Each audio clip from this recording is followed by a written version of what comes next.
And once again, I welcome you, our viewers, to another episode of The Calling with myself, Neo.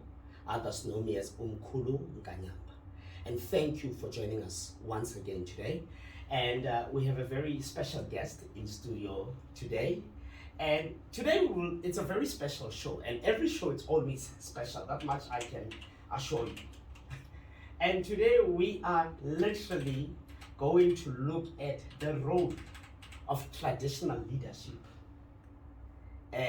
in modern day times within the African context, as well as more specifically within South Africa. So without wasting too much time, I would love to introduce Prince Manene Tabane. Some of you will forgive me, but I must refer to him as Nkosi Tabane.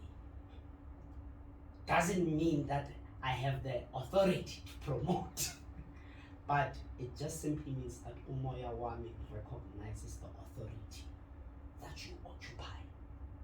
And maybe it is recognizing you in future, or it is recognizing you today. So with that said, just to give our viewers a little overview, Masiti, you are Prince Manene Tabane. No, Prince is not his name like Skelly Latina to name children or Prince. You know, no, this is Prince Manene Tabane by virtue of the position he occupies within the royal household he is from. But he's also chairperson of Controlesa since in the Gauteng province since 2002 to date. This is not a position you sustain or are able to hold if you for this long without any impact. So we have an idea which is Dila Mtonjani, right? No pressure.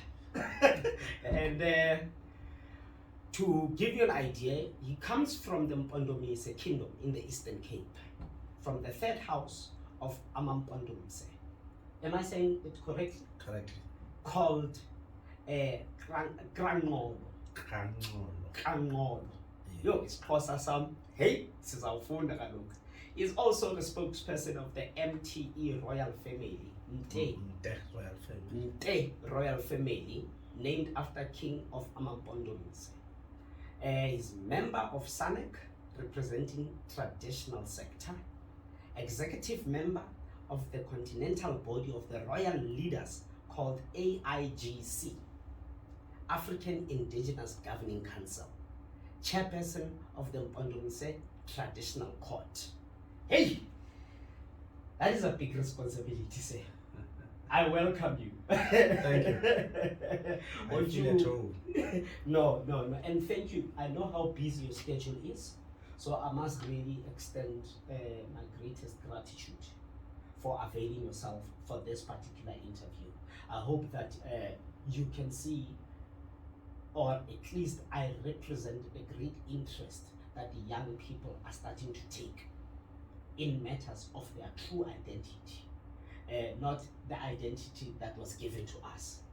But one of the reasons is like we are in trouble. You know, we went to these private schools and whatnot, and we learned big English, and then our big English is not working. And the degrees are not working. Most of us are sitting at home with our degrees, you know. And now more than ever, masijika makhona, and we are trying to find out what's wrong. Siqalelwa ngamasiko ukuthi the reason we are finding ourselves in the peril that we are today is because we have turned our backs on amasiko wethu, and therefore the number plate ayishayi lapho ibethe khona. Is Buzu John. Meanwhile, Lapaya, those people don't know John. You know, so I thank you very, very much for coming through. Can you greet our listeners and a few words?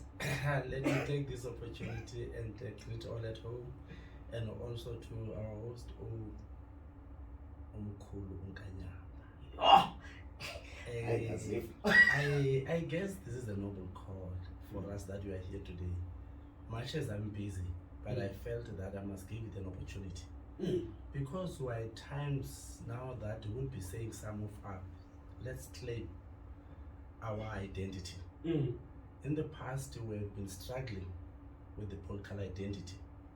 How do we free ourselves from the chains of apartheid? Now that time has come and it has passed. But I guess much as we have not yet managed to solve all the problems politically, but we cannot forget this critical point, space in our lives, that we need to have an identity of who we are. As you have pointed it correctly, that we're disillusioned. And somewhere can't understand who we are, because this history has never been told now to say who we are, where do we come from. When we were at school, we're not used to talk about our clan names. Yes. Because we're tormented by the history that will tell us about the Second World War. Yes. Jan van Riebeeck, the First World War, Jan Smuts. We're not even told much about our kings, the struggles that they fought to liberate us today, the contribution that they've made so that we're where we are today. We didn't know even if when political organizations like African National Congress, when they were formed, the role that was played by our forebears, traditional leaders, yes, who contributed immensely so that today we are where we are. Which I guess now we should be given that space to start to begin say where we went wrong, so that we correct things, because many anomalies in our society, because we don't know where we come from, so we won't be able to know where we're going to.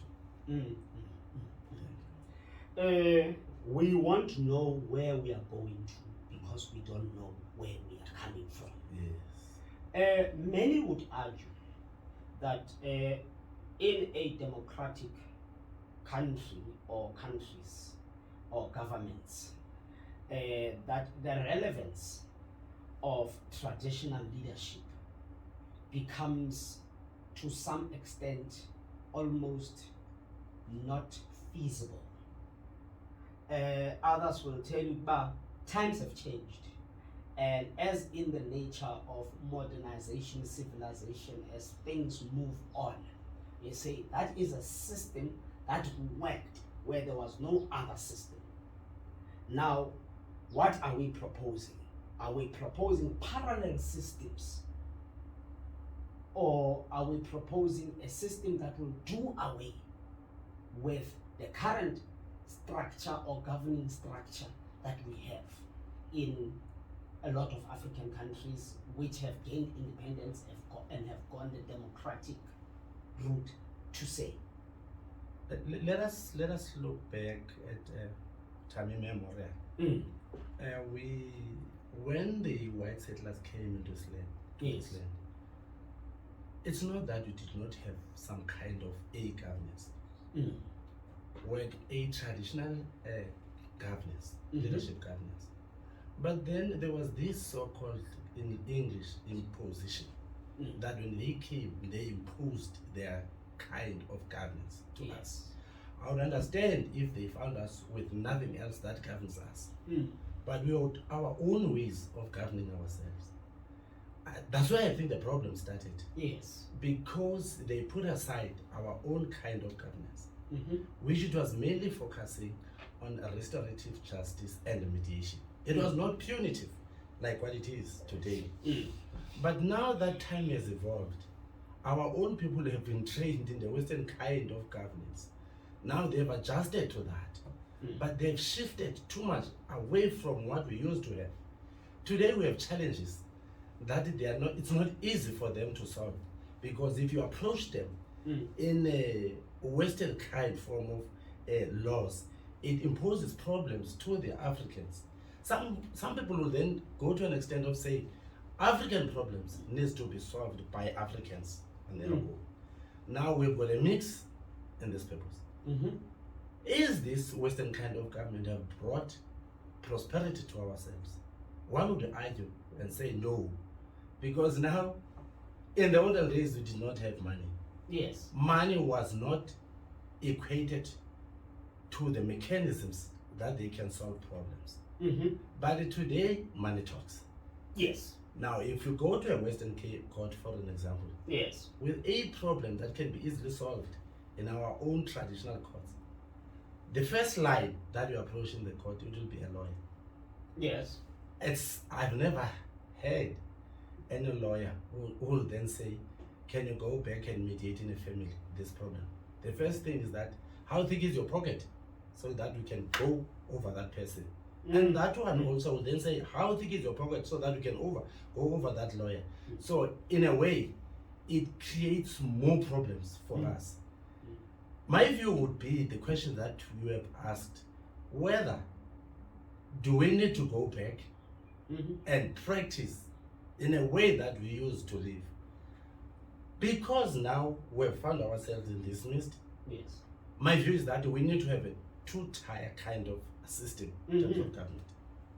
Look, I'll give you an example of a court case by a minister that would not mention her name. The case took 6 years in the Western courts, up until she realized that the case is going nowhere. She came to us and said, can I have a request that you assist me if I take this case out of the Western courts and bring it to you so that you are able to solve it? Indeed, 6 years compared to 2 weeks that we had that case, it was solved. 2 weeks. 2 weeks, it was solved. It was supposed to, even for a 4-day period, It could have but because of the distance of the families in between, Yes. it took us 2 weeks. I'm just making an example. So there we have an example of a process which is more traditional, which is we would take that mediation and litigation happening in the form of the old African traditional courts, Yes.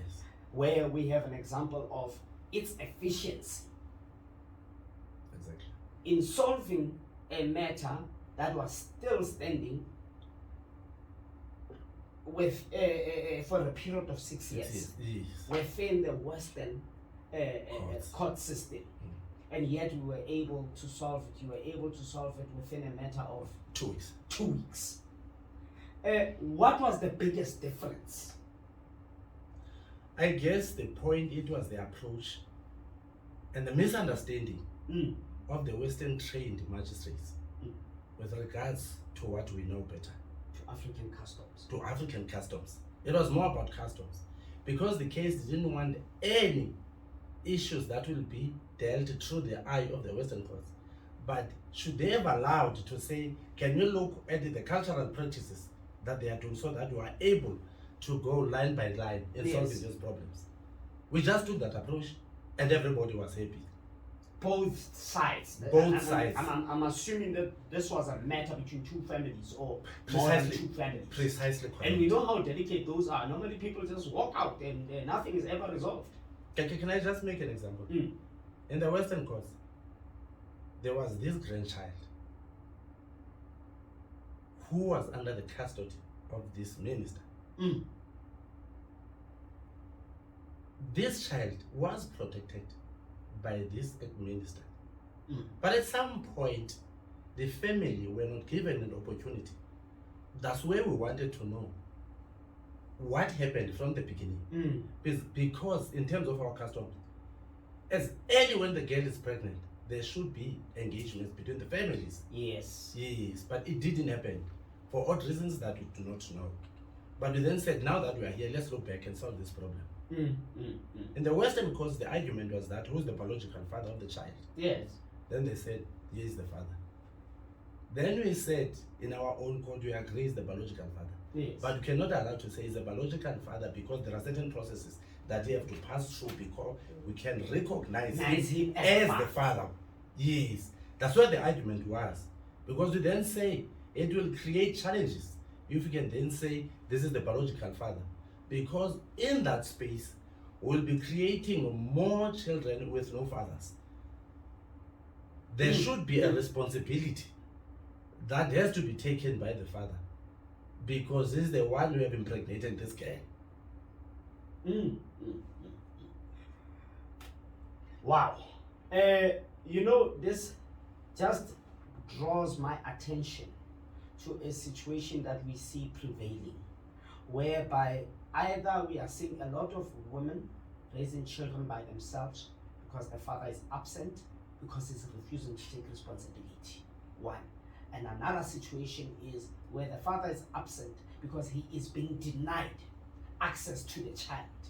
And a lot of times we find that there is a disagreement in how customs need to be observed in order for this man to finally be recognized as the father of the child. It is so prevalent. I myself have gone through something like that, you know. So I guess almost all of us who have gone through that process. And here I was blaming the mother. When I got to spend time around traditional leaders, asking them spiritually and culturally, who is wrong? Or what was I supposed to do? Because, you know, in terms of support, everything, I'm providing all of that, right?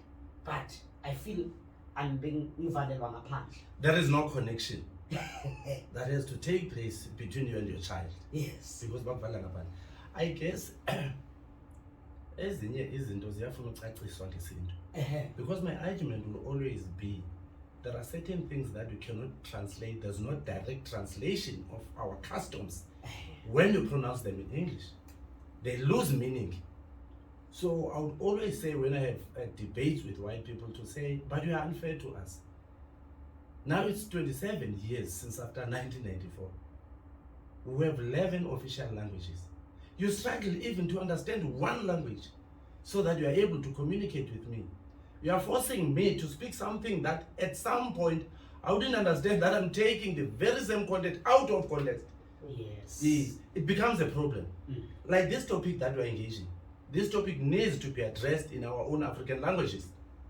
But because of the situation that we find ourselves in, we would need to reach a compromise, a middle line, to say we'll try to put the perspective. So that is the challenge. But I'm saying the other gap that I've realized we had in the process, when we talk about this spirituality, yes, there was also a gap between traditional leaders and traditional healers.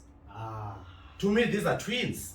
You shouldn't be divorcing the two. We shouldn't be divorcing. These are twins. A traditional leader cannot survive without a traditional healer. You may go back and go through the stories. Any traditional leader, any king that has survived turbulence in his own nation, yes, it was because behind that traditional leader there was a traditional healer. Or even a team of traditional healers. Exactly. That's what I'm saying. You are better organized these days. What is lacking between us and traditional leaders is to formalize. We are not even trying something new. We are reviving something that it has been there. But it went amiss in the process because we're influenced by other foreign influences between us. So that we don't dwell too much on that, but now we have highlighted the role that traditional leaders could potentially play and have always been playing.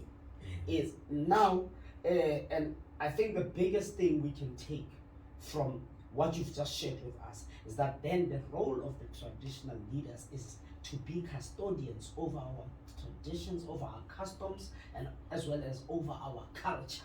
It has been there quite for some time, until there was this act called the Black Administration Act of 1927, which it reduced the powers of the traditional leaders and took more of our powers to the Western courts. That's where we missed the point. Because the role that was played by traditional leaders in harmonizing the society, yes, it was taken away. When you take it to the Western courts, it was just a contrast between how we did things and what they were doing. But even today, that's how it's happening. A simple case that I don't want us to dwell much on that, because there are certain issues that we have to discuss. Yes. About this thing of pregnancy. Yes. That it can even go to court. It can even cost both families monies. Unnecessarily so. Because at the end of the day, as you highlighted before, it's about who's got the biggest or the deepest pockets, isn't it? And then we start seeing people being deprived of justice because they cannot afford the best lawyers money can buy. Precisely correct. Precisely correct. So essentially, at the end of the day, amongst other things, we see our traditional courts coming in to serve justice for people who would otherwise not be able to afford that justice. On point? You're on point. You know, and I just want to highlight with you the issue that you were describing of this family feud. Applying it to my own situation or circumstance. Eventually, having sat with these traditional leaders and the I realized that I was the one that was wrong. you know, and I had to humble myself and say it was not about money. It has never been about money. It was about respecting the customs and the traditions.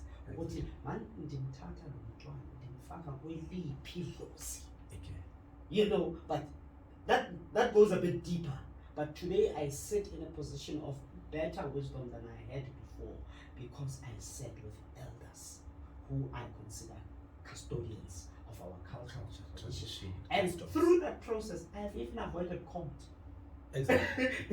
you know, but my king, just if you've just joined us right now, you are tuned into The Calling with Neo, aka Mkhulu Kanyamba, and you are here because you're spiritually and culturally curious, and that's what we address on this particular show, right?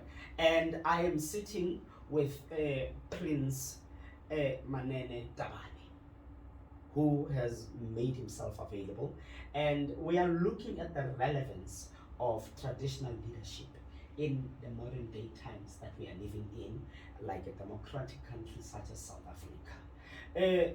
North of us, from South Africa, we are seeing a situation in Swaziland, whereby there is I wouldn't go as far as using the word revolt, but where we are seeing some kind of a movement by the citizens. I'm not saying all the citizens, but according to media reports, by youth, by citizens, and this seems to be a push towards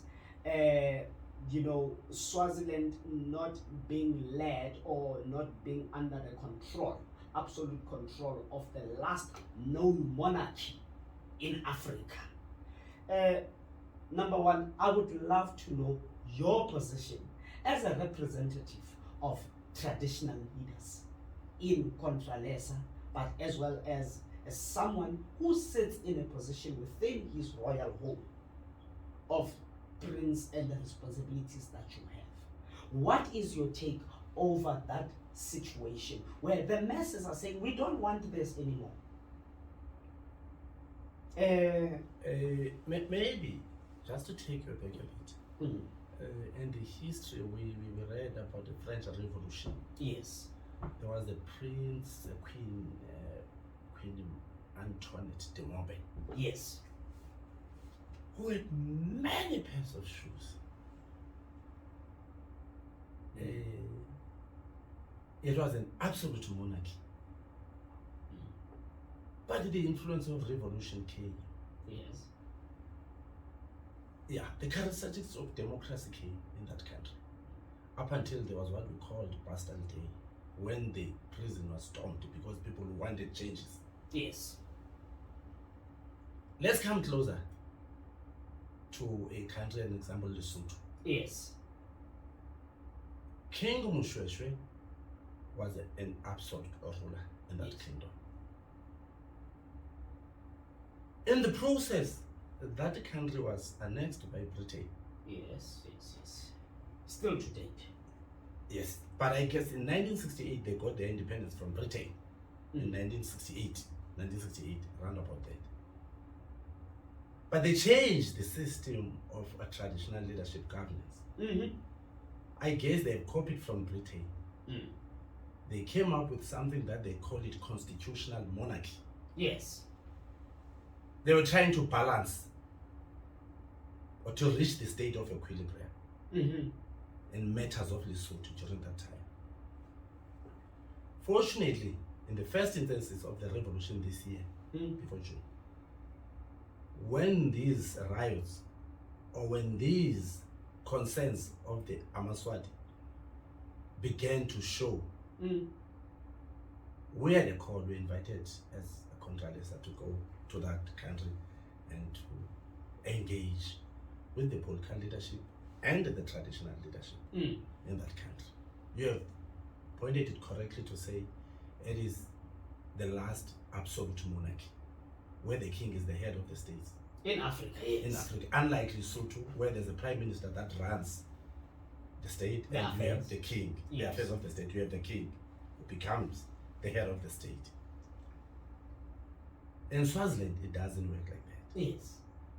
We wanted to say now that in South Africa we're in a democracy.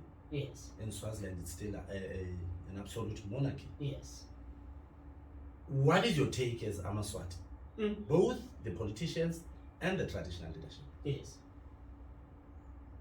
Let me just share this. We're informed by a structure that advises, they call it the King's Council Advisory Council. Yes. Advisory Council. We first met with them. There is a system in Swaziland which they called the Nkundla system, where when they appoint the parliamentarians, yes, the parliamentarians will be appointed from those Nkundla systems by the public. We all the way through that in Swaziland, all the parliamentarians are just headhunted by the king, only to find that the king will always have 30 because they are 99. But 69 choose them from those Nkundla system. Okay. Our question was that if the majority in parliament are dominated by people who have been elected by the public, why should there be this disharmony yes, in the kingdom country? It went further.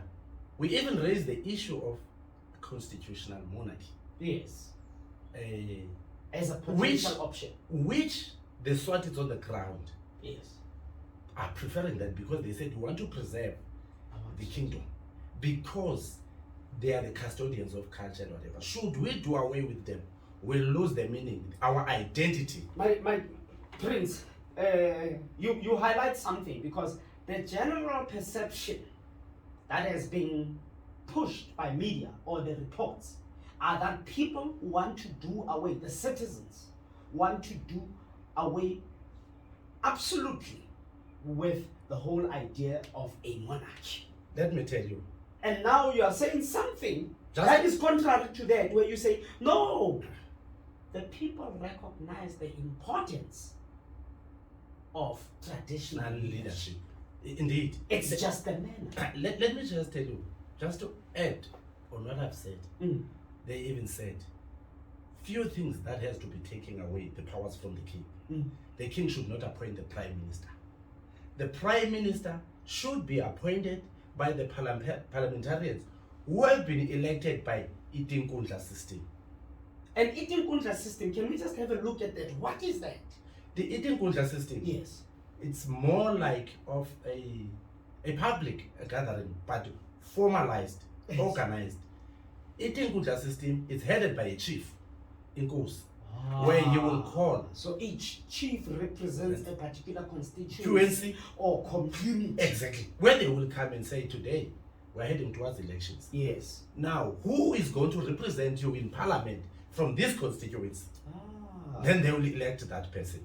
But when it goes to the parliament, yes, then the king appoints the premier, the prime minister. Yes. That's where the Amaswati are disagreeing with the king to say, allow the prime minister to be elected by those who have been elected by Nkundla to represent their constituencies in parliament.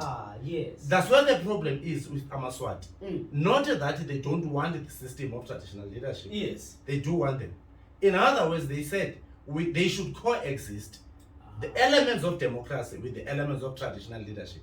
That's how they view it in Swaziland. When we left Swaziland, we promised that soon we'll be engaged and called again to further that we can finalize the issues. Because those are our views to say the solution of AmaSwat challenges must come from the AmaSwat themselves. Which in this case, that's what they've said. This clarifies a big misconception. Because as a South African here, I only rely on what I see on TV or what I hear on radio. And whatever narrative is given to me, that's the narrative that I assume is the truth. And I think that's